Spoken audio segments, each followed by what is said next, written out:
الحمد لله رب العالمين وأشهد أن لا إله إلا الله وحده لا شريك له الملك الحق المبين وأشهد أن محمدا عبده ورسوله المبعوث رحمة للعالمين صلوات الله وسلامه وبركاته عليه وعلى آله وأصحابه أجمعين أما بعد.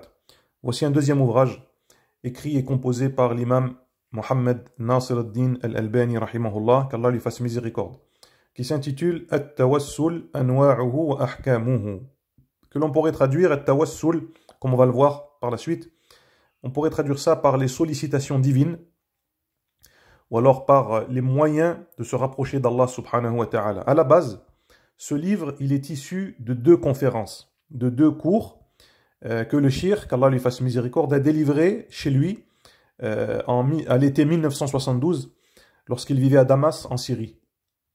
Un de ses élèves, il décida de retranscrire ces deux interventions, puis il les présenta au shir, qui fit quelques rajouts, quelques corrections, puis donna sa permission, son autorisation pour éditer son ouvrage. Donc à la base, ça c'est une intervention orale délivrée par le shir, rahimahullah, puis ça a été retranscrit à l'écrit, comme c'est le cas de beaucoup d'ouvrages de certains savants. C'est pas eux-mêmes qui les écrivent, mais ce sont des interventions orales qui sont retranscrites, puis ensuite qui sont éditées en papier, walhamdulillah. Alors le sujet de cet ouvrage, qu'est-ce que c'est? C'est que le shir, il a constaté que beaucoup de musulmans, dans leurs invocations, ils demandent à Allah, subhanahu wa ta'ala, par le droit, ou le rang, ou le statut d'une personne ou d'un objet. Ils disent par exemple, bihaqqi fulan, par le droit d'un tel. Je te demande, ô Allah, par le droit d'un tel. Ou alors je te demande par le rang, par le statut, par la position, par l'importance qu'il a auprès de toi, je te demande telle ou telle chose. Ils disent bihaqqi nabi, je te demande par le droit du prophète. Bijahi rasoul, par le rang et le statut du messager. Je te demande bihaqqi al-Ka'ba, par le droit de la Ka'ba. Bihaqqi al-Mushaf, par le droit du Coran, et ainsi de suite. Beaucoup de gens ils font ça.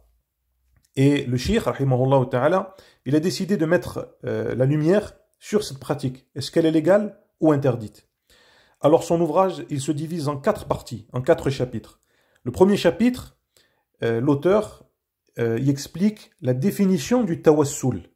Qu'est-ce que c'est at-tawassul? Et ça c'est très important, parce que les innovations en islam, elles naissent très souvent de l'incompréhension des mots. Les gens ils ne comprennent pas les termes qu'ils emploient. Et s'ils ne les comprennent pas, eh bien ils les utilisent à mauvais escient. Et ce qui donne naissance malheureusement à certaines innovations. Donc l'auteur, rahimahullah, il a décidé de définir at-tawassul. Qu'est-ce que c'est? Et il est revenu, bien entendu, au dictionnaire et au lexique des savants anciens qui montrent que at-tawassul, en résumé, cela consiste à chercher à se rapprocher d'Allah à travers une action légale. Voilà qu'est-ce que c'est tawassul. Chercher à se rapprocher d'Allah à travers une action qui est permise, qui est légale. Et à la fin de ce premier chapitre, l'auteur il a rappelé les deux conditions d'acceptation des œuvres qui sont, comme vous le savez, al-ikhlas ou al-mutaba'a. Le fait que notre action elle doit être sincère, elle doit être exclusivement vouée à Allah. Et également, la deuxième condition, c'est qu'elle soit en conformité avec la sunna du messager d'Allah, sallallahu alayhi wa sallam. Ça, ce sont les deux conditions sine qua non à l'acceptation et à la validité des bonnes actions en islam. Al-ikhlas wal mutaba'a, la sincérité et la conformité à la sunna du messager d'Allah, alayhi salatu wassalam. Dans un deuxième chapitre, l'auteur il a rappelé que les moyens de se rapprocher d'Allah, ou les causes qu'Allah il a mis à notre disposition, elles sont de deux sortes. Il y a des causes qui sont universelles, c'est-à-dire des causes qui sont naturelles, et des causes religieuses. Les causes universelles, c'est tout ce qu'Allah a mis à notre disposition, il a mis à la disposition de ses serviteurs, comme la nourriture par exemple, pour combler la faim, la boisson, l'eau pour combler la soif, les vêtements pour se prémunir de la chaleur, du froid, couvrir sa nudité et ainsi de suite. Ça, ce sont des moyens qui sont naturels, des moyens qui sont universels. Il y a des moyens également qui sont religieux. Ces moyens religieux, c'est quoi? Ce sont les actes d'adoration qu'Allah subhanahu wa ta'ala il a légiféré, comme le shahadatan, les témoignages de foi, la prière, la zakat, le jeûne, le pèlerinage, la bienveillance envers les parents, préserver ses liens de parenté et ainsi de suite. Et l'auteur, qu'est-ce qu'il dit? Il dit que ces deux catégories, pour en mesurer et en estimer la validité, on doit les présenter au Coran et à la Sunna. Il faut qu'ils soient en conformité avec le Coran et la Sunna. Et aucunement, on ne doit les faire revenir, par exemple, à notre expérience personnelle ou à une expérimentation, ou à un essai, par exemple. On dit, voilà, moi j'ai essayé ça, ça marche. Donc, alhamdulillah, c'est légal. Alors, il faut renvoyer ces causes-là au Coran et à la Sunna. Dans un troisième chapitre, qu'est-ce qu'il a fait l'auteur? Il a montré que le tawassul qui est permis, il est de trois sortes. Le tawassul qui est permis, il est de trois sortes. Tawassul, c'est permis en islam, mais comment? Il est de trois catégories. La première, c'est at-tawassulu bi asma'illahi wa sifatih. Chercher à se rapprocher d'Allah ou invoquer Allah, demander à Allah à travers ses noms et ses attributs. Ya Shafi ishfini, ô toi le guérisseur, guéris-moi. Ya Rahman ou Ya Rahim, irhamni, ô toi le tout miséricordieux, le très miséricordieux, fais-moi miséricorde. Ya Ghafour irfirli, ô toi le pardonneur, pardonne-moi. Ya Razzaq urzuqni, toi celui qui accorde sa subsistance en abondance, accorde-moi ma subsistance. Et ainsi de suite. On utilise les noms et les attributs d'Allah pour lui demander, pour l'invoquer. Ça, c'est légal. La deuxième catégorie, deuxième sorte, c'est de demander à Allah, d'invoquer Allah à travers une action que l'on a accomplie, à travers une bonne action que l'on a accomplie. Et l'auteur, il a cité beaucoup de preuves, aussi bien dans le Coran que dans la Sunna du prophète sallallahu alayhi wa sallam. À titre d'exemple, je vous rappelle le hadith très connu, hadith rapporté par Al-Bukhari et Muslim, dans lequel le prophète il nous a cité le récit de trois hommes qui se sont retrouvés bloqués dans une grotte et impossible de sortir. Ils se sont dit quoi? Ils se sont dit, on va demander à Allah à travers des bonnes actions qu'on a accomplies. Alors le premier, il a imploré Allah, il a demandé à Allah à travers la bonté qu'il avait envers ses parents. Le deuxième, il s'est interdit la fornication. Et le troisième, il a fait preuve d'honnêteté envers ses employés. Et Allah subhanahu wa ta'ala les a sauvés de la grotte, il leur a permis de sortir. Donc ça, c'est légitime. On peut dire par exemple, oh Allah, pour telle bonne action que j'ai accomplie, je te demande telle chose. Oh Allah, pour mon amour pour toi, ton prophète, le Coran, j'aime par exemple telle adoration, permets-moi, accorde-moi telle ou telle chose. Ça c'est permis, alhamdulillah, la rouwara alay. Il n'y a pas de problème là-dessus. La troisième catégorie, c'est de solliciter l'invocation d'une personne dont on estime la sincérité et la piété. On demande par exemple à une personne qu'on estime pieuse, vertueuse, qui craint Allah, on lui demande d'invoquer pour nous. Mais cette personne, il faut qu'elle soit vivante, bien entendu. On ne demande pas aux morts. Il faut que cette personne, elle soit vivante et qu'elle soit présente également aussi. Et qu'on estime qu'elle est en mesure d'invoquer Allah subhanahu wa ta'ala pour réaliser ce dont on a besoin. Et ça également aussi, l'auteur, il a cité beaucoup de preuves. Il suffit de se rappeler qu'à l'époque du prophète, alayhi salatu wassalam, les compagnons, eux-mêmes, ils allaient voir le messager d'Allah. Ils disaient, ô messager d'Allah, invoque en ma faveur. Demande Allah pour moi. Et également aussi, le prophète, sallallahu alayhi wa sallam, il a montré que c'était permis dans beaucoup de narrations que l'auteur il n'a pas manqué de citer. Donc voilà les trois conditions légales, permises, autorisées de ce tawassul. Par les noms et attributs d'Allah, par nos bonnes actions qu'on a accomplies, et par l'intermédiaire d'une personne dont on estime la piété, la science, la crainte d'Allah subhanahu wa ta'ala, qui est vivante et qui est présente bien entendu. Dans un quatrième chapitre, qu'est-ce qu'il a fait l'auteur, comme c'est son habitude? Eh bien, il a répondu aux équivoques.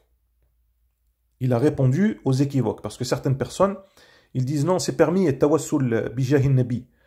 Le fait de chercher, de demander l'intercession du prophète sallallahu alayhi wa sallam, ou alors d'invoquer Allah par le rang ou le statut d'une personne pieuse, d'un savant qui serait mort, ou d'une personne pieuse qui serait morte, ou du prophète, ou d'un prophète, et ainsi de suite, tout ça c'est permis. Et l'auteur, comme c'est son habitude, il ne se contente pas d'exposer la vérité, mais il répond au faux également. Il ne se contente pas d'exposer la vérité, mais il répond au faux également.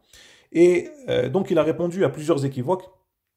Et parmi les hadiths qu'utilisent certaines personnes, il y a le hadith très, très célèbre dans Sahih al-Bukhari, dans lequel lorsque la pluie tardait à venir en cas de sécheresse, Omar ibn al-Khattab, qu'est-ce qu'il disait? Il disait Allahumma inna kunna natawassalu ilayka bi nabiyyina fatasqina wa inna natawassalu ilayka bi ammi nabiyyina fasqina qala fayusqawn. Donc Omar, sous son califat, quand la pluie tardait à venir en période de sécheresse, il disait oh Allah, avant, quand du vivant du prophète, nous te demandions par l'intermédiaire du prophète. C'est-à-dire qu'ils allaient voir le messager d'Allah, ils disaient au messager d'Allah, implore Allah pour qu'il fasse tomber la pluie. Faites asqina, et tu faisais tomber la pluie, comme c'est cité dans beaucoup de hadiths authentiques du messager d'Allah, alayhi salatu wassalam. Mais maintenant que le prophète il est mort, nous te demandons par l'intermédiaire de l'oncle de ton prophète, l'oncle du prophète paternel, c'est en l'occurrence ici Al-Abbas ibn Abd al-Muttalib radiallahu anhu. Donc Al-Abbas, qu'est-ce qu'il faisait? Il levait les mains, il implorait Allah, Allahumma arithna, oh Allah, fais tomber la pluie, oh Allah, fais tomber la pluie, et la pluie, elle tombait. Alhamdulillah. Donc en aucun cas, Omar ibn Khattab, il ne se rendait sur la tombe du prophète sallallahu alayhi wa sallam pour l'invoquer lui, ou pour invoquer Allah par son intermédiaire, ou alors il ne disait pas, en aucun cas, il ne disait pas, oh Allah, par le rang de ton prophète, par le statut de ton prophète, nous demandons à Allah, nous te demandons de faire tomber la pluie, et ainsi de suite. Et l'auteur, il a rappelé quelque chose de très important, ça c'est une règle, c'est que les personnes qui font des innovations, elles se basent en général sur deux sortes de preuves, sur deux sortes d'arguments. Des nusus, des textes qui sont imma sahih walakin ghayru sarih. C'est-à-dire qu'ils utilisent des preuves qui sont authentiques, mais dont l'argumentation, elle, n'est pas bonne. Ils utilisent des preuves qui sont authentiques, soit des versets, soit des hadiths, mais l'argumentation, elle n'a rien à voir avec l'action qu'ils essayent de défendre. Ou alors, ces textes, ils sont sarih, ghayru sahih. La deuxième catégorie, ce sont des textes qui sont explicites. Effectivement, ils montrent qu'on peut faire telle action, mais le problème, c'est que le texte, il n'est pas authentique. Le texte, il est faux, il est mensonger, il est inventé, il est mufabrak, il est fabriqué, wala'iyadu billah. Donc voilà qu'est-ce que l'auteur, il s'est proposé de démontrer dans cet ouvrage. C'est un ouvrage très important, comme c'est le cas de ses autres livres, qu'Allah lui fasse miséricorde. Et une fois de plus, il s'est attaqué à un problème qui touche la croyance, l'aqidah, comme c'était son habitude, rahimahullah. Ce livre, il est traduit en français. Le titre, c'est At-Tawassul ou les sollicitations divines. Donc, je me recommande à moi-même ainsi qu'à vous d'y revenir. C'est un livre très important. Qu'Allah pardonne au Cheikh Al-Albani et lui fasse miséricorde et l'élève en degré. Nas'alullah tabaraka wa ta'ala an yaghfir lahu, an yarhamah wa an yarfa'ahu fi al-firdaws al-a'la min al-jannah. Wallahu a'lam wa sallallahu wa sallam ala nabiyyina Muhammad wa ala alihi wa sahbihi.